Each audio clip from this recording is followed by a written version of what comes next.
Right off the top, in Turkey, where President Donald Trump wrapped the NATO summit with a news conference just moments ago. Here's some of what he had to say. I think they're much more rational than level 1, level 2. Level 1 is gone, level 2 is gone. This is level 3. I think they are more rational, but based on their actions over the last week or two, they're not doing a service to the people. And I think more than anything else is I got to know them. And I'm not sure I want to make a deal with them. We can play games, but I'm not sure I want to make a deal. Let's just finish the job. President's latest words on Iran. He went on to say he could strike Iran tonight if he wanted to. Live now to CBS News Chief White House correspondent Nancy Cordes in Washington. Nancy, I know you watched, took notes as well. What are your top lines? I think you just played the most important one, Reed. President Trump saying he is not necessarily that interested in cutting a deal with Iran anymore. He thinks that its leaders are scum and are too difficult to deal with. But then when he was asked the obvious next question, which was, OK, so what happens next? Are we going back to war with Iran? Is the blockade over? What's going on? He simply said, no. Whatever we do, it will happen very quickly and it'll be over very fast. So he has really left the rest of the world, Reed, wondering exactly what this means. He continues to insist that the U.S. is going to prevent Iran from having a nuclear weapon, whether we have a nuclear deal with them or not. But what this means for the ceasefire, what it means for ships going in and out of the strait, and what it means for the future of combat with Iran is still very unclear.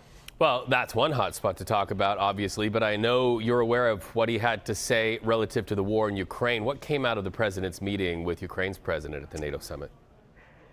The biggest thing that came out of that meeting, Reed, was President Trump announcing that the U.S. would be granting Ukraine a license to build its own Patriot missile interceptor systems. This is something that President Zelensky had been asking for quite some time.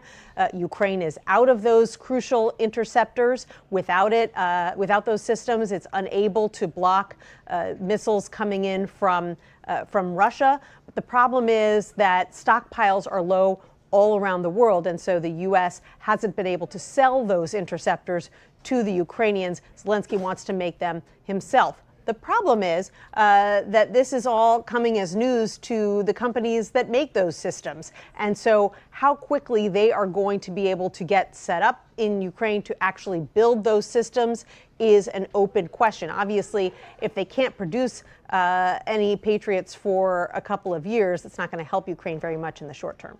I also heard the president compliment Mark Rutte of NATO, but, he continues to beat a drum that he has for decades, and that is being very critical of our NATO allies, wanting them to step forward with more money for their own defense. Mm-hmm. He had something to say about Spain once again today, and also acquiring Greenland. We haven't heard that headline for a while. Walk us through.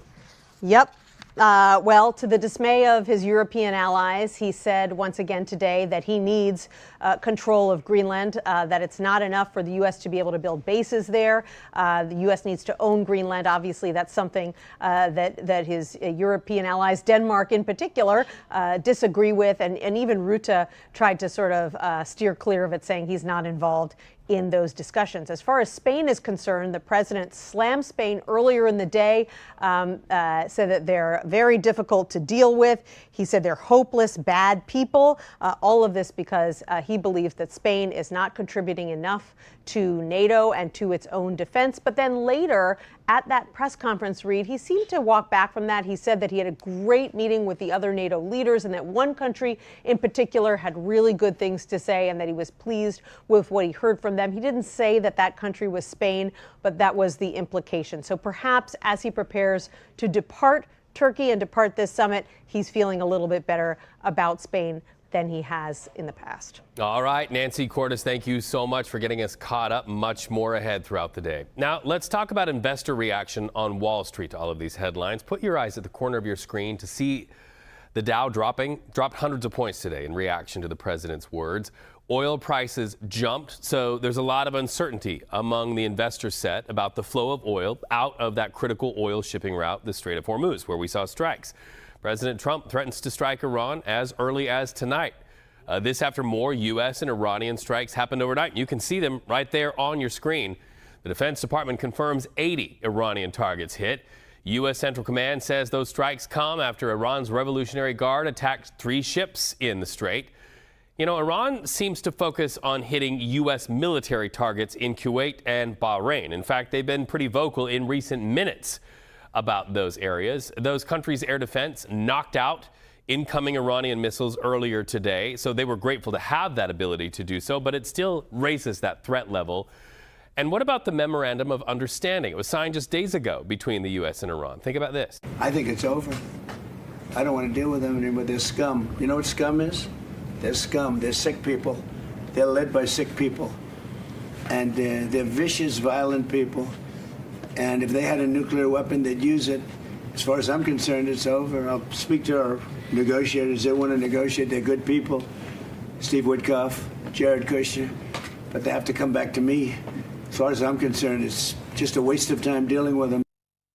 So let's talk about the Iranians. This is Mr. Ghalibaf there on X. He is a top Iranian official. He warned, quote, "The era of bullying and extortion is over." He adds, "This leads to nowhere and we don't fold." So let's go live to Robert Murrett. He's a retired Navy vice admiral and professor at Syracuse University. There are some big words thrown around today from Iran, also from the President of the United States. What are you watching out for? Because we heard the president say if he wanted to, he could strike Iran as soon as tonight. Yeah, Reed, and I thought the updates that Nancy just provided and the other clips that you just showed are important.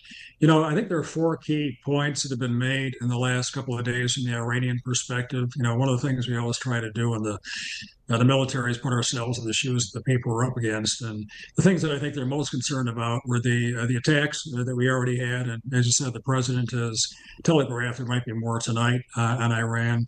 What they describe as violations of the Straits of Hormuz. It is not using there's 3 routes through it now, not using the approved Iranian route, but rather one that is closer to the other side of the Gulf, a little safer, a little easier to protect.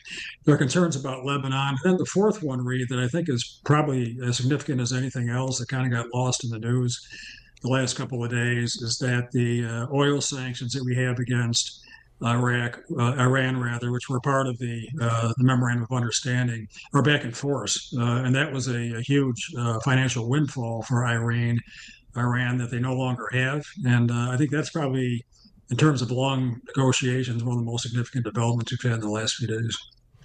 I also want to ask you about Iran's military capability. Anytime we hear anything that ranges from saber rattling, which we've heard even in recent minutes, and Mr. Ghalibaf right there, all the way to Iranian strikes in the Strait of Hormuz, which are why the U.S. military said they hit back, using the president's words.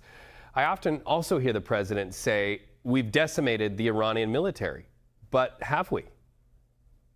Yeah, Rita, I would make 2 points. The first point I would make is that, as you know, political leaders on all sides, who include the Iranians, make statements for different audiences. I think his statements are probably targeted at a domestic audience rather than the important negotiations that will continue to take place, whether we agree on things or not. The second point I would make is that, Iran has emerged with leverage over the Straits of Hormuz, and they have little incentive to give that up. And they're able to, hold at risk the Straits of Hormuz for shipping companies and their insurance carriers and so forth, with relatively cheap, easy to manufacture weapons that, from a pure targeting standpoint, from a military standpoint, Reed, I think you and I have had this discussion before, but they could be manufactured in garages and basements.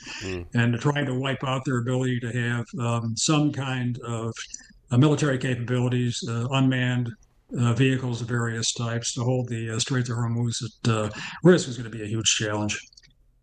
Robert Murrett, certainly the hours ahead with President Trump saying he could hit Iran tonight will be crucial. I'm so grateful to have your service to our country informing our conversation today. Thank you so much.